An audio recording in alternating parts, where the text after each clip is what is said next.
Bonjour à tous, c'est Alex de Waka Waka. Voilà, confiné comme tout le monde en ce dimanche 1er novembre. Et j'ai décidé de faire une petite vidéo pour vous montrer quelques jeux qui peuvent se jouer à la fois seuls ou à plusieurs pour occuper vos soirées ou vos journées pendant ce confinement. À la fois pour les enfants et pour les adultes. C'est parti, on commence tout de suite avec l'Arche de Noé.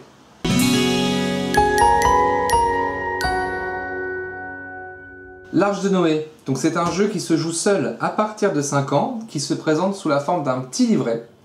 C'est un jeu de logique où il va falloir placer les animaux dans l'arche de telle façon à ce que les mâles et les femelles soient côte à côte. Donc, pour commencer, il y a des niveaux simples où on vous propose une mise en place de base avec beaucoup d'animaux, et plus on avance dans la difficulté, et moins il y a d'animaux au départ, et plus c'est difficile de les placer. Donc on commence par un niveau simple avec la mise en place. Hop. Donc l'objectif est de réussir à placer tous les animaux restants de telle sorte à ce que les mâles et les femelles se touchent. Donc on peut commencer, voilà, la mise en place. Hop, on va essayer ça. On va essayer ça. Et voilà, donc le premier niveau est terminé, on a la solution à la fin et on peut poursuivre différents niveaux et même complexifier pour que ça soit de plus en plus difficile. Il y a en tout, je crois qu'il y a 48 niveaux. Donc c'est un jeu qui se joue à partir de 5 ans et qui se joue seul.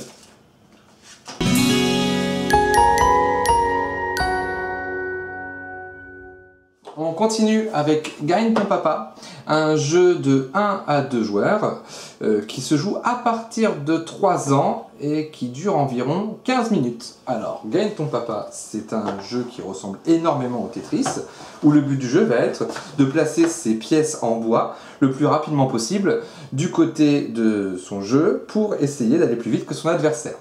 Donc pour commencer, on va prendre une carte et chaque joueur va choisir un côté de la carte pour sélectionner ses pièces. Ensuite, nous allons placer le morceau de bois au-dessus du 3 puisqu'on commence avec le Penta 3. Au top départ, il faut réussir à placer ses pièces le plus rapidement possible. C'est parti, on essaie d'aller le plus vite possible. Le premier joueur qui termine dit stop. Et la première manche est remportée par ce joueur-là. On ne prend pas une nouvelle carte pour la suite, on va juste augmenter la difficulté, on va augmenter la barre de bois, et chaque joueur va donner une pièce supplémentaire à son adversaire. Par exemple, le perdant va me donner cette pièce-là, et moi je vais lui donner cette pièce-là. On continue, sauf que cette fois c'est beaucoup plus difficile, puisque la barre de bois est plus haute. On refait la même chose, on réaugmente la barre de bois de 1, on redonne une pièce à chacun. Et enfin, pour la dernière manche, on enlève une barre de bois, nous n'en mettons qu'une entre les deux, on se redonne une pièce à chacun, et c'est parti, le plus rapide remporte un point, c'est le joueur qui a le plus de points à la fin de ces 4 manches qui l'emporte.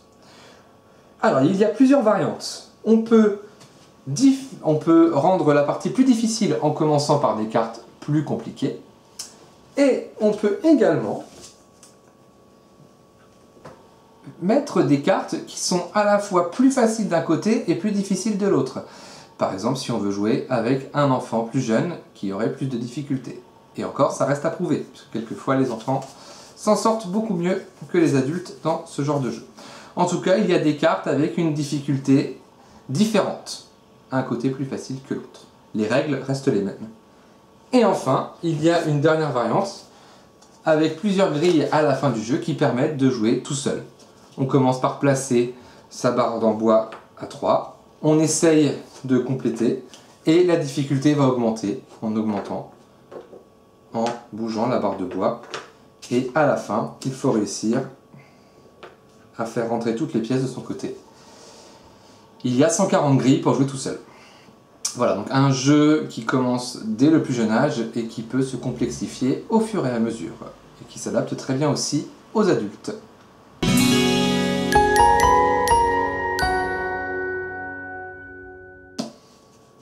On continue cette vidéo avec Magic Rabbit. Magic Rabbit, c'est un jeu qui se joue de 1 à 4 joueurs à partir de 8 ans et qui dure exactement 2 minutes 30, c'est-à-dire le temps du sablier. Dans Magic Rabbit, le spectacle est sur le point de commencer, Mais derrière le rideau, c'est la panique, puisque les lapins sont dans tous les sens, et les chapeaux ne sont pas rangés correctement. Notre mission, en 2 minutes 30, ça va être de ranger les chapeaux dans l'ordre croissant, et faire en sorte que chaque lapin soit dans son chapeau. Donc les chapeaux sont numérotés de 1 à 9, et les lapins également numérotés de 1 à 9. Et il faut que le chapeau 2 en fin de partie soit en deuxième position, et il faut que dessous, il y ait le lapin numéro 2. Ce qui n'est pas le cas pour l'instant, puisque c'est le lapin numéro 4. Comment est-ce qu'on joue? C'est un jeu coopératif, donc il peut très bien se jouer tout seul, c'est ce que je vais faire. Mais à notre tour de jeu, nous avons 3 actions possibles. La première action est d'intervertir 2 chapeaux. Une fois que l'on a fait ça, notre tour est terminé. La deuxième action possible est d'intervertir 2 tables. C'est-à-dire chapeau et lapin compris, puisque sous chaque chapeau, il y a un lapin associé. La troisième action possible est de regarder sous un chapeau. Et donc mémoriser le lapin qui se trouve en dessous. Une fois que l'on a fait tout ça, on remarquera que sur le plateau, il y a des colombes qui sont là malheureusement pour nous embêter. On n'a pas le droit de toucher aux tas qui sont surmontés d'une colombe. Par contre, une fois que l'on a réalisé notre action, on a le droit de déplacer une colombe. Le déplacement de colombe peut s'avérer bénéfique, par exemple, quand un chapeau est bien placé, et qu'on le sait, et que c'est le bon lapin dessous, on peut très bien placer la colombe sur ce chapeau pour signifier à nos partenaires que ce tas est terminé et qu'il est bien placé. Le déplacement de la colombe n'est pas obligatoire. Bien sûr, là je joue tout seul, donc il y a beaucoup plus de colombes que si l'on joue à 4. Et ben c'est parti, je vais faire une partie pour vous montrer comment nous jouons à Magic Rabbit.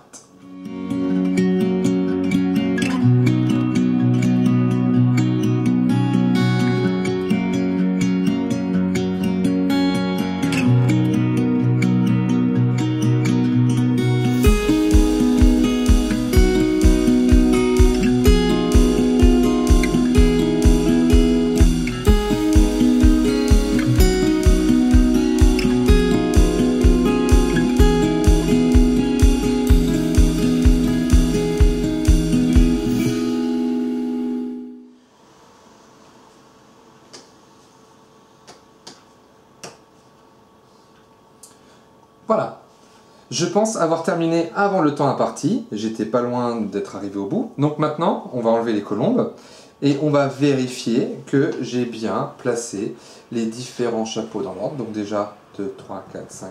Les chapeaux sont dans l'ordre croissant, maintenant on va vérifier que c'est bien le bon lapin qui est dessous. Donc on a bien le lapin numéro 1, le lapin numéro 2, le lapin numéro 3, le lapin numéro 4, 5, 6, 7, 8 et 9. Donc voilà, la partie est terminée et j'ai rempli ma mission de ranger les chapeaux dans l'ordre et de mettre les lapins dans les bons chapeaux. C'est un jeu qui va évoluer. C'est-à-dire que dans la boîte, il y a des enveloppes que l'on peut ouvrir une fois que l'on a réussi plusieurs fois les parties. Les enveloppes vont nous apporter des nouveautés, des nouvelles règles. Par exemple, un lapin zombie qui pourrait venir perturber tout cela, ou un vilain matou qui chercherait à faire fuir les colombes. Je ne vous en dis pas plus. En tout cas, c'est un jeu coopératif de 1 à 4 joueurs qui se joue aussi bien à une personne qu'à 4 personnes et qui est limité dans le temps puisqu'il dure seulement 2 minutes 30. Voilà pour Magic Rabbit.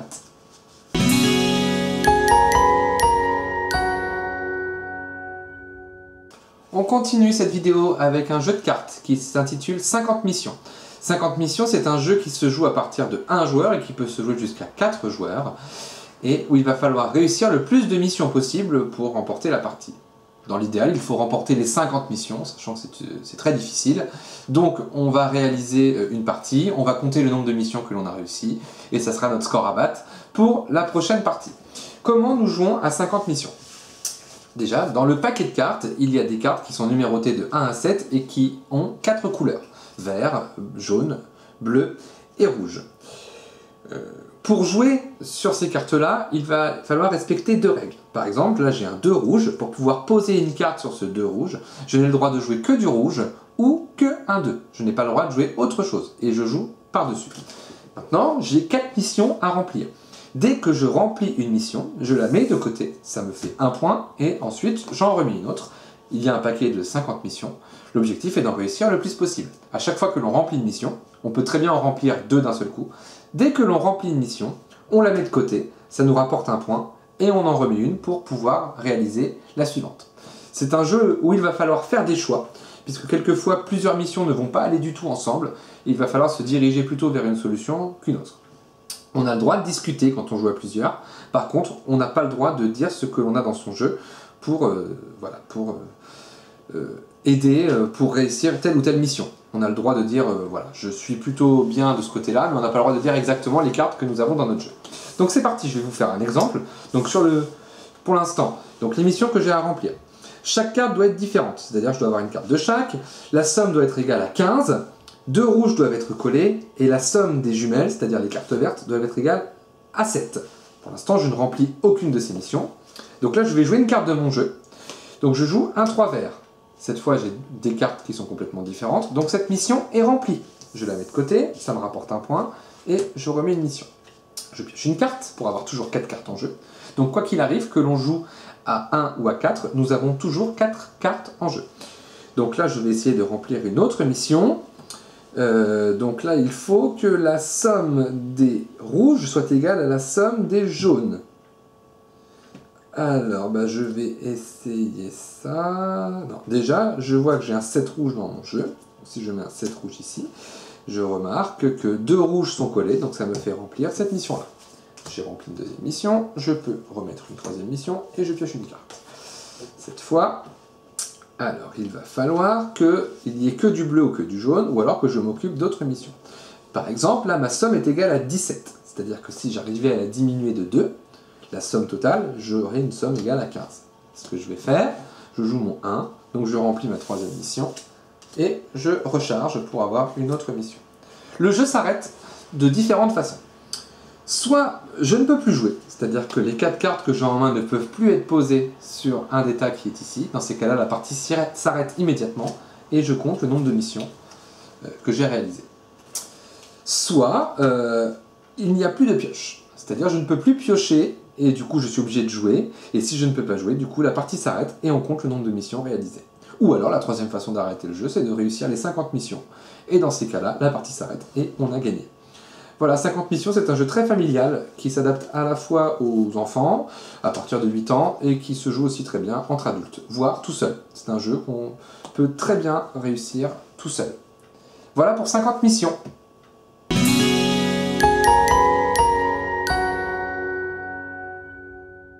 On poursuit cette vidéo avec le Rainbow Sudoku. Donc le Sudoku en couleur et en bois. Ça suit exactement les mêmes principes que le Sudoku qu'on a l'habitude de faire sur une feuille avec des chiffres. Donc dans le jeu, il y a 104 grilles qui nécessitent une mise en place. Donc là, je vous ai mis en place, dans ce sens-là du coup, la grille numéro 1. Donc les règles sont toujours les mêmes qu'au Sudoku. Dans une ligne, il ne peut y avoir qu'une seule couleur, une bille de chaque couleur. Même chose en colonne et même chose dans les carrés de 9 par 9. Ça veut dire que dans ce carré-là, il ne peut y avoir que cette bille rouge-là. Donc je ne peux plus mettre de rouge ici, ici ou ici. Donc on est sur un jeu bien sûr qui se joue seul, mais il n'est pas impossible de résoudre ces grilles à plusieurs. Les grilles sont dans un niveau de difficulté croissant. Donc on commence par des grilles qui sont plutôt faciles et on va augmenter la difficulté pour arriver à des grilles très difficiles. Voilà, donc le but du jeu est de réussir à placer toutes les billes en respectant les règles de placement. C'est-à-dire pas plus d'une bille de couleur dans chaque ligne, dans chaque colonne et dans chaque carré. Et bien c'est parti, je vais essayer de résoudre cette première grille pour vous montrer à quoi cela ressemble.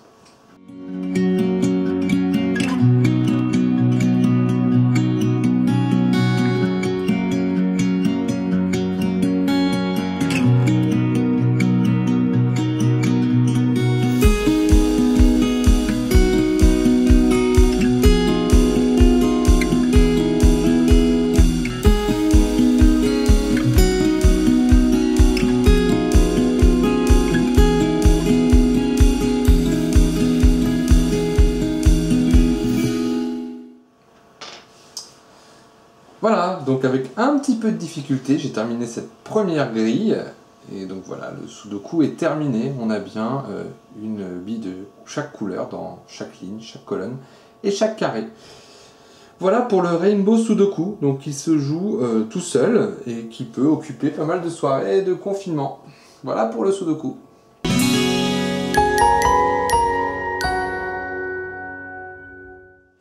Alors, pour quasiment terminer cette première vidéo pour ce confinement, je vais vous proposer un jeu que j'ai adoré par-dessus tout. C'est un jeu qui s'appelle Ricochet. Donc Ricochet, ça va être un jeu d'association d'idées qui se joue à partir de un joueur et qui peut également se jouer à plusieurs, sachant que c'est un jeu coopératif. C'est un jeu qui est plutôt destiné aux adultes de par sa complexité, mais pourquoi pas, c'est marqué à partir de 14 ans et ça peut faire travailler les associations d'idées aux plus jeunes. Comment ça marche? Dans Ricochet, vous allez avoir 30 grilles qui ressemblent à celle-ci. Au début de chaque grille, il y a un dialogue. Donc je vais vous lire le dialogue. On part en mission avec toute l'équipe? Ben oui. Pas avec le pape. Et en fait, ensuite on a deux mots pour le départ. Et quand on aura complété la grille, il va y avoir un rébut qui va apparaître et qui va poursuivre le dialogue qui a déjà été entamé au début de cette grille. Donc les deux mots de départ sont Lune et Achille. Ça veut dire que dans la grille, il va falloir placer les deux pierres numéro 1 avec un mot qui correspondra à Lune et un autre mot qui correspondra à Achille. Il y a une seule règle à respecter. Les mots que nous allons trouver dans la grille doivent soit être dans la même ligne, soit être dans la même colonne. Donc par exemple, pour Lune, on va peut-être pouvoir trouver... qu'est-ce qu'on va pouvoir trouver qui va avec Lune dans cette grille? Peut-être le mot nuit. Donc on place la pierre au-dessus pour l'instant. Et donc du coup, il faut que je cherche un mot qui correspond à Achille, soit dans la ligne, soit dans la colonne. Il y a talon, donc je pense que c'est le mot talon qui va correspondre à Achille. Maintenant, je vais prendre les pierres numéro 2. Et la règle est la même, il va falloir trouver un mot qui va avec nuit et un mot qui va avec talon. Et ces deux mots doivent toujours être dans la même ligne ou dans la même colonne. Donc avec nuit, on va pouvoir prendre jour, qui est son contraire. Et peut-être qu'avec talon, on va pouvoir prendre pied, qui est ici. Voilà, donc là on efface maintenant les 1. Et on va poursuivre, donc avec jour, il va falloir trouver une association. Et avec pied, une autre. Donc ça va se complexifier au fur et à mesure. Donc on va placer nos numéros 3, nos pierres numéro 3, pierre numéro 4. Ça va ricocher comme cela jusqu'à la pierre numéro 10. Et une fois qu'on a placé la pierre numéro 10, on va placer ensuite les deux loupes. Sur deux mots. Les deux loupes vont nous donner un indice sur le rébut. Quand on aura terminé notre grille, il ne restera que 3 mots qui n'ont pas été utilisés dans la grille, et avec ces 3 mots, on doit trouver le rébut qui correspond à la suite du dialogue. Une fois qu'on a terminé cette première grille, on enlève les pierres, on peut retourner, et donc on a la grille numéro 2 qui commence, et on peut vérifier si notre dialogue est bon, par exemple, en lisant le suivant et voir si ça correspond. Il précise dans la règle que si on commence à s'énerver ou paniquer parce qu'on n'y arrive pas, on peut aller sur leur site pour pouvoir vérifier les solutions. À chaque fois, ils nous aident à trouver les bonnes solutions. Voilà, moi Ricochet, c'est un de mes jeux préférés de cette fin d'année. On a fini les 30 grilles assez rapidement. Et là, on les termine justement. Je suis à la 30e grille. Et franchement, c'est génial. C'est hyper addictif. Voilà, des fois, on peut passer du temps sur une association et au bout d'un moment, ça fait tilt. Puisqu'on n'avait pas vu quelque chose qui paraissait évident. Ça marche très bien. Le seul défaut, c'est qu'il n'y a que 30 grilles et que du coup, on a envie que ça dure beaucoup plus longtemps. Voilà, c'est le coup de cœur et l'avantage, bien sûr, toujours, c'est qu'il peut se jouer tout seul. Voilà, il me reste un jeu à vous présenter pour cette vidéo.